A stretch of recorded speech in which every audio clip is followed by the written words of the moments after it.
আমি নিজের নামে নিজেই দিয়েছি অনিত্য। আমি অনেক সুখ দেখেছি যা অস্থায়ী, অনেক সুখী বালক যারা ব্যাগ কাঁধে নিয়ে পাঠ গ্রহণের বিদ্যার আলোতে ভবিষ্যৎ উজ্জ্বল করতে গেছে, তাদের আর বাড়ি ফিরা হয় নাই, তাদের খেলনার জীবনটা হারিয়ে গেছে। আমি ছোট্ট মানব শিশু আগুনে পুড়ে যাওয়ার দেহের কথা বলছি। আমি 21 তারিখ শিশুদের মুখের হাসি হারিয়ে যাওয়ার কথা বলছি। আমি শিশুদের শৈশবকাল বিমান দুর্ঘটনায় পুড়ে যাওয়ার কথা বলছি, যা এক নিমিষে তাদের হাসি অনিত্য হতে দেখেছি। তাই আমি এই নিষ্ঠুর পৃথিবীকে অনিত্য ঘোষণা করছি, যার এক একটি হৃদয়ের কান্না ভেঙে পড়েছে, যেন এক বইয়ের পৃষ্ঠায় আগুন লেগে হাসিকে ধ্বংস করেছে।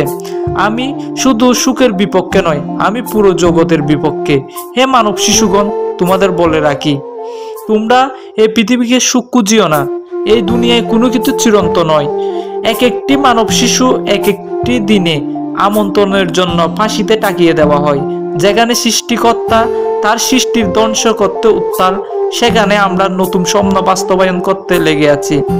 একে অপরের জীবন কেড়ে নিয়ে নিজের বাঁচার চেষ্টা করি। তোমাদের একে অপরকে বিলুপ্ত করতে হবে না। সময় হলে কর্মের মধ্য দিয়ে তোমরা নিজেই পতন হবে।